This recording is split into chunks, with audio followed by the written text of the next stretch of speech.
come to thrive on it. And each other. You can't get the adrenaline pumping without the terror, good people. What the fuck kinda? Hi guys, welcome to Rotting Flesh Movie Reviews. I'm your host, Billy Pop. Let's go. Friday the 13th, Part 8, Jason Takes Manhattan, made in 1989. Directed by Rob Hedden. Or Hedden. What's with these guys' names? Kane Hodder reprises his role as Jason for the second time. Couple of fun facts. This movie took place on a boat far more than it took place in New York, and most of the shots that were supposed to be New York were actually done in Vancouver. This was once again supposed to be the last movie in the franchise and failed. This one was the second lowest grossing movie in the franchise. We opened 1 year after Tina's undead father chained Jason to the bottom of the lake for a second time.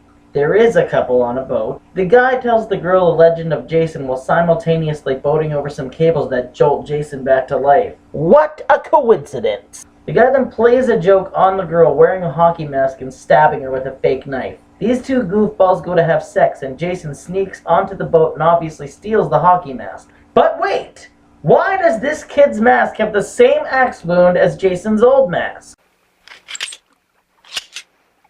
And you'll never do it again? And I'll never do it again.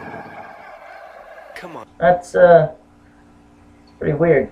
Then the goo-covered Jason kills both of them. Now that's one way to start a brutal massacre, isn't it? We cut to a group of high school kids and teachers on a boat heading to New York. Charles McCulloch, the biology teacher, is the chaperone and one important person in this movie, along with his adopted niece Rennie, whom is our main character. Rennie has aquaphobia, but she goes on the trip anyway. Why? I don't know. And Jason also hops aboard as we watch him swim on up. Although I thought his beef was with Crystal Lake, but, you know, fuck it. Ahoy there, Jason! Welcome to the Titanic! On this boat we have a whole crew of nutty kids, including Rennie's love interest, Sean. Sean is a nice guy. Enough said. Rennie throughout the movie sees visions of Jason drowning as a child, and he is in no way deformed. Kind of a problem there, guys. Like, really. At least he didn't seem deformed to me. His one eye looked kind of fucky in a couple scenes, but... Anyway, there's a rock chick who hangs out with this dorky dude who for some reason is this hot, coked-out blonde chick's bitch who is friends with an impressionable Asian chick whom both want to fuck a black boxer guy.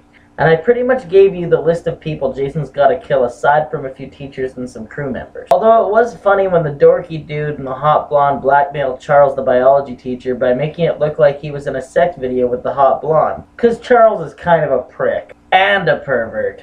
Look how much he wants to look at his teenage student but gets all coy and shy about it. Hey. What do you think you're doing? I mean... Now you stop that. I mean, really? I believe his sincerity, can't you?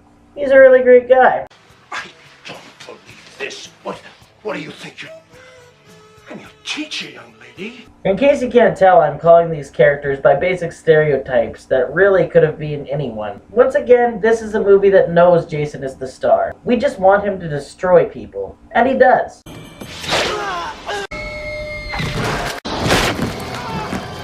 In this movie, Jason is a lot more like a ghost, a specter. It seems there is no escape possible, especially on the boat. People start noticing all the death, and Julius the boxer decides to take on the role of leader. Him and his gang of high schoolers are all going to take out Jason. This is very heroic of him, except when it comes to the crew picking weapons. He picks the most obvious one. What are you taking, Julius? Nothing.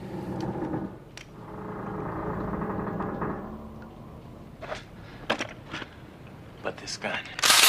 Wow, Jules, that's damn brave of you. Jason ends up killing enough people that the only people left are Rennie, biology teacher Charles, Colleen the English teacher, Sean, and Julius the boxer. The gun wouldn't have anything to do with that, would it, Julius? They get on a dinghy and head to New York. Damn, we're in New York! You did it, man, you did it! We are in New York! New York City! Because apparently they still want to go to New York. Jason, for some reason, followed them all the way there, instead of just killing them on the spot while he was, swimming below them. His ghost powers seem to hold no bounds because they still can't escape him, and he's in fucking New York. New York City! When they first get there, Rennie is abducted by two street thugs who then shoot her up with heroin, and we can only assume she's going to get raped. But Jason comes to the rescue and fucks those junkies up. Meanwhile, the rest of the group has split up, and we get a long-ass boxing match between Julius and Jason, where Jules hits Jason about 100 times, and Jason finishes him with one big-ass punch that completely decapitates him. Sean finds Rennie, and they meet up again with Charles. They find a police officer, and I'm gonna have to say that this part was filmed in Vancouver. Listen to this fucking cop.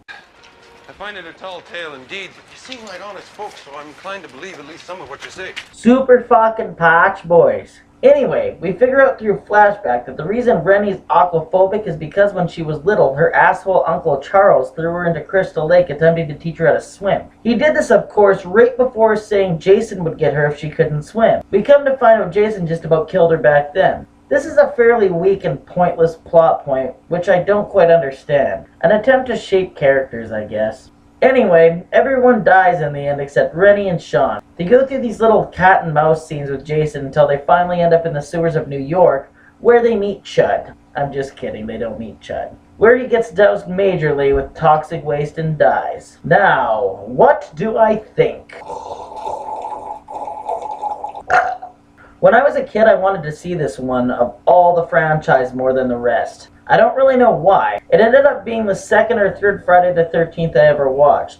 At the time I thought it was really fucking awesome, but over the years I'm not too sure. Well, the direction in this is pretty good. The dark mood is pretty dead on. The lighting is nice too. As for the writing, the pacing was good for a slasher movie. However, they of course shouldn't have called it Jason Takes Manhattan, because he doesn't really take Manhattan. He just takes a boat and then takes some toxic waste to the face. I didn't mind that they weren't in Crystal Lake, but I think something is for sure off in this flick. The acting was okay. It wasn't the best casting, but it wasn't the worst either. Kane Hodder, like always, rocks the Jason gear and embodies the character entirely. The characters were definitely one of the downfalls in this one. I could care less about anyone in this movie. I just wanted to see Jason fucking kill them all. The dialogue was kind of campy, actually, and even though at times it was funny, it really didn't help the mood or even take the story anywhere, really. The effects were alright in this. I'd have to say this movie has some of my least favorite kills, though. This movie was cut pretty rank by the MPAA. And I think it's a shame because it might have saved the movie a little bit if they wouldn't have cut anything. And look at this terrible version of Jason's face.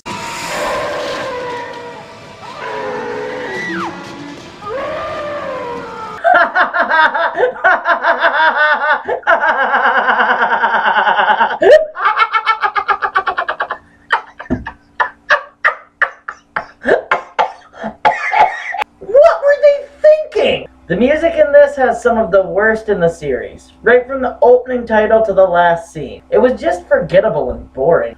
I can only recommend this to people who want to see every Jason movie. If you like slasher flicks, you may enjoy this, but why watch this when you can check out better stories about the trials and tribulations of Jason, the psychopathic zombie killer? I have to give this a 4 out of 10, guys. It's just not that good. I don't hate it, but I'm far from loving it. Thanks for watching, and I hope you're with me for the last 2 episodes of Slasher Month. I may do one for the remake 2 at the end, just to be a really Gordon Lightfoot guy, but we'll see. Guys, thanks for joining me. Subscribe and stuff, if you're a cool guy. That Magic Production.